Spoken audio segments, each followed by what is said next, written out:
একটা গল্প কিংবা সিনেমার অল্প কিছু অংশ দেখে যেমন শেষটা বলা যায় না, ঠিক তেমনি একটা মানুষের অল্প কিছু কথা শুনেও তার বিষয়ে বিশাল একটা মন্তব্য করাটাও ঠিক না। আপনি একটা মানুষ সম্পর্কে ঠিক ততটুকুই জানতে পারবেন, ঠিক যতটুকু সে আপনাকে জানতে দিবে। হ্যালো এভরিওয়ান, আসসালামু আলাইকুম। Welcome back to my another new blog. This is Shimul. সবার কী অবস্থা, কেমন আছেন? আই হোপ সবাই ভালো আছেন, সুস্থ আছেন। সবাইকে শুভ সকাল জানিয়ে আজকের ভিডিওটি শুরু করছি। তো শুভ সকালটা কিন্তু আমার পক্ষ থেকে না, আমার ইজান বাবার পক্ষ থেকে ছিল। তো সকালে ঘুম থেকে কিন্তু উঠলে দেখা যায় বাচ্চারা এইভাবে কিন্তু একদম গড়াগড়ি করে, উঠতে চায় না।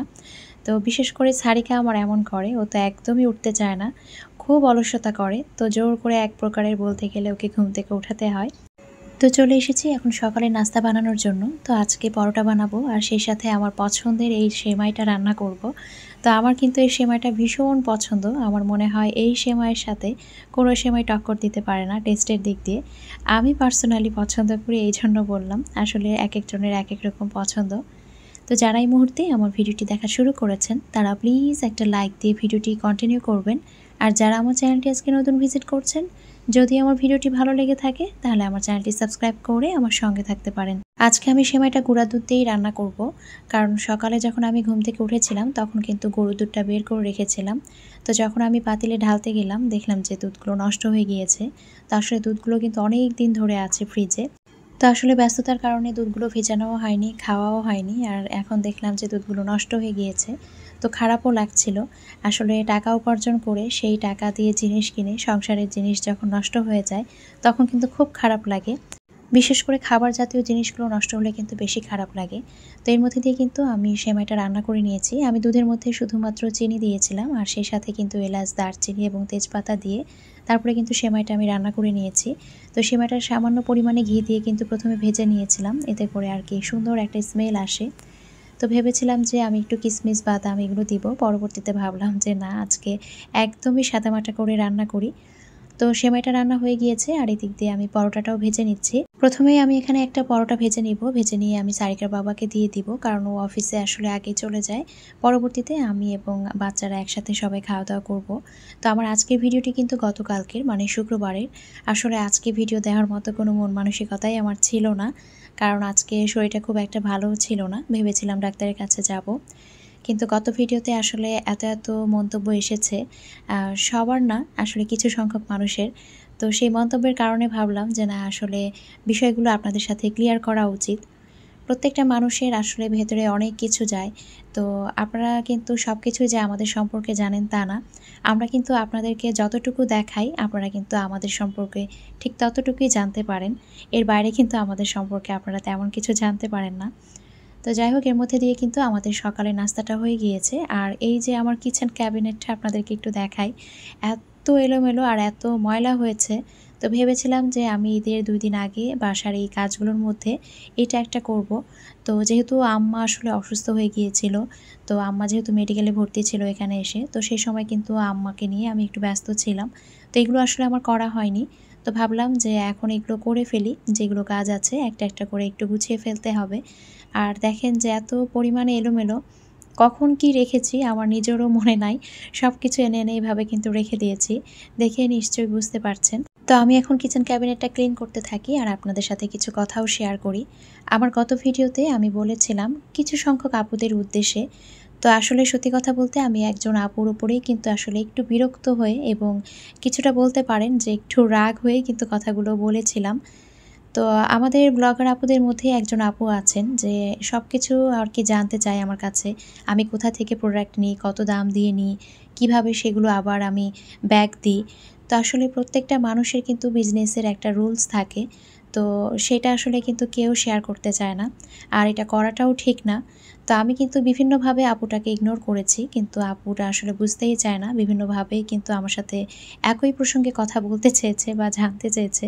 তো বলতে পারেন অনেকটা আসলে আমি একটু বিরক্ত হয়ে কিন্তু গত ভিডিওতে এই কথাগুলো বলেছিলাম। কিন্তু আমি আসলে বুঝতে পারিনি যে কথাগুলো যার উদ্দেশ্যে বলেছি সে বুঝেছে কি বোঝেনি জানি না। তবে আপনারা কিন্তু অনেক কিছু বুঝে বসে আছেন। তো কিছু মানুষের ধারণা যে আমি নাকি কথাগুলো দীপা আপুকে উদ্দেশ্য করে বলেছি। তো আপনারা একটা স্বাভাবিকভাবে চিন্তা করবেন তো যে দীপা আপু তো অনেক আগে থেকে বিজনেস করছে। আমাকেই তো দীপা আপু বিজনেসে নিয়ে এসেছে। তাহলে আমি কেন দীপা আপুর সম্পর্কে এই কথাগুলো বলবো? তো আমি তো আসলে বিজনেসে কখনো আসতেই চাইনি। আমাকে কিন্তু আপুই এক প্রকারের বলতে পারেন জোরপূর্বক নিয়ে এসেছে। আমাকে অনেক কনভিন্স করেছে। আমি আসলে আসতে চাইনি একটা কারণেই, কারণ আমার বাচ্চাটা ছোট। তো আমি এই সাহসটা জোগাতে পারতাম না। কিন্তু আপু আমাকে এই সাহসটা সবসময় দিত যে, "না তুমি পারবে, তুমি অনেক পরিশ্রমী।" তো এইভাবেই কিন্তু আসলে আসা হয়েছে। ভিডিওটা একটু যদি ভালো করে শুনতেন তাহলে হয়তোবা এই ধরনের মন্তব্য আপনারা কেউ নাও করতেন। আমি কিন্তু ১ম এই বলেছিলাম যে কিছু আপুরা আমার কাছে জানতে চান। যারা আসলে এখনো বিজনেসে আসেনি তারাই কিন্তু আমার কাছে জানতে চায়। তো তাদের মধ্যে সে আপুটাও একজন। তো দীপা আপু কেন আমার কাছে বিজনেস সম্পর্কে জানতে চাবে? দীপা আপু তো অলরেডি একটা বিজনেস করছেই, রানিং আছে তার বিজনেস। তো আসলে আমি জানি না যে আপনারা কোন দিক থেকে কি বিচার করেছেন। তো আসলে বিষয়টা আমি ক্লিয়ার করলাম যে আপুর সাথে আমার কিছুই হয়নি, কিংবা তার সাথে আমার প্রতিদিনই কথা হয়। আমাদের যে যোগাযোগ নেই এমনটাও না।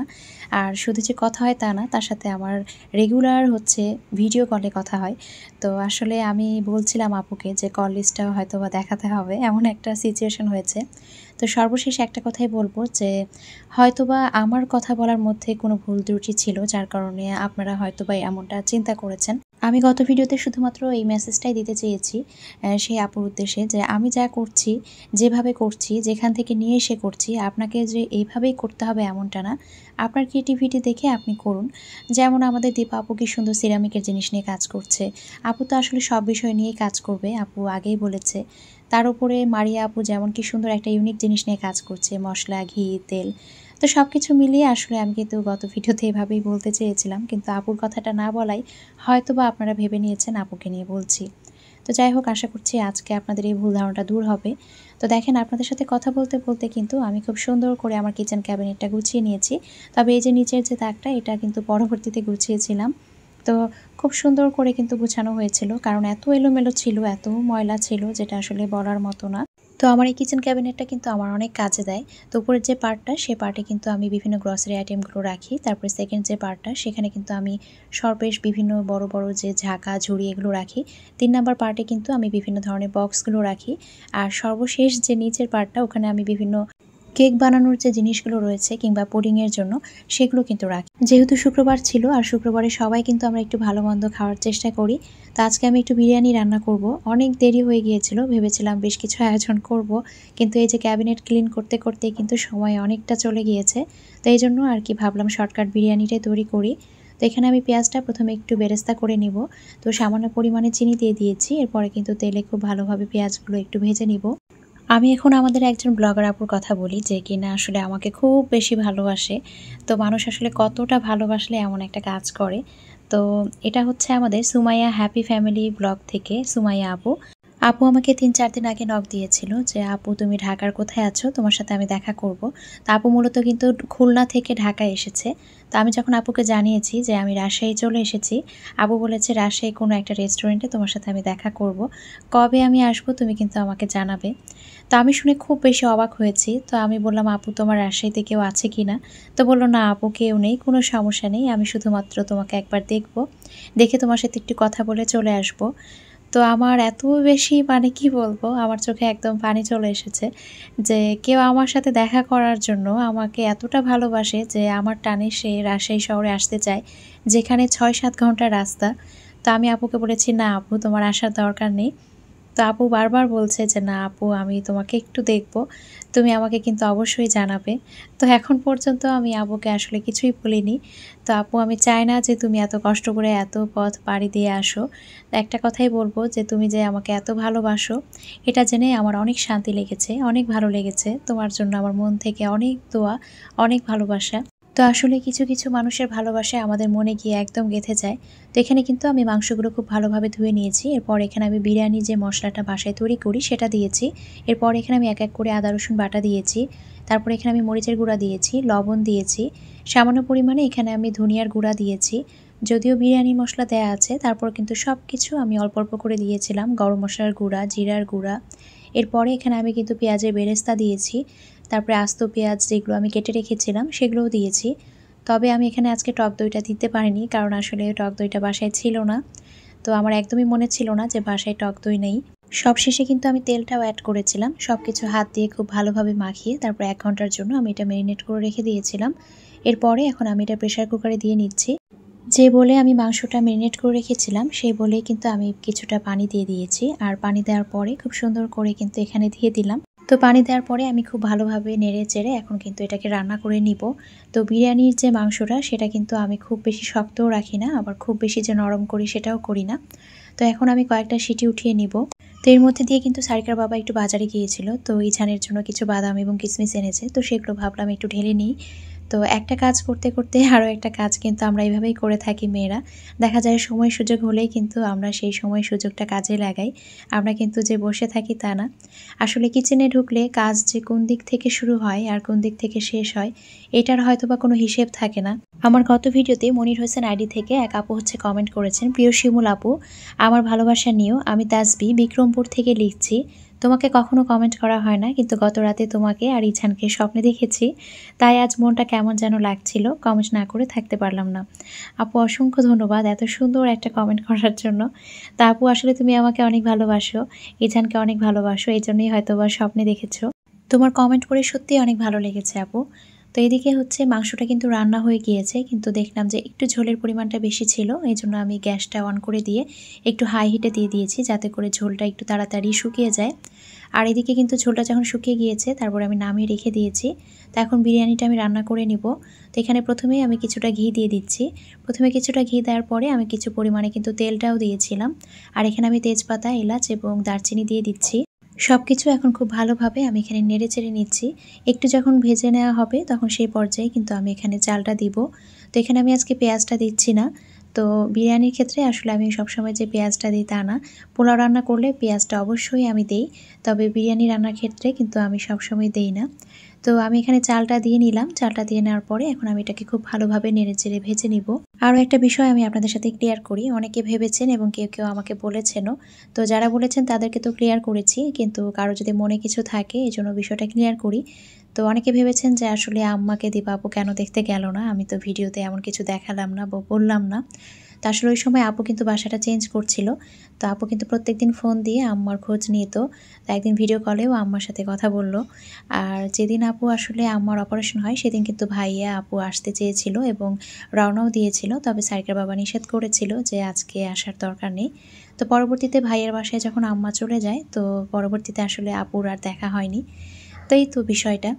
তো আসলে অনেক বিষয় থাকে টুকিটাকি, তো সব কিছু তো আসলে বলা হয় না ভিডিওতে, এই জন্য হয়তো বা অনেকে অনেক কিছু মনে করেন।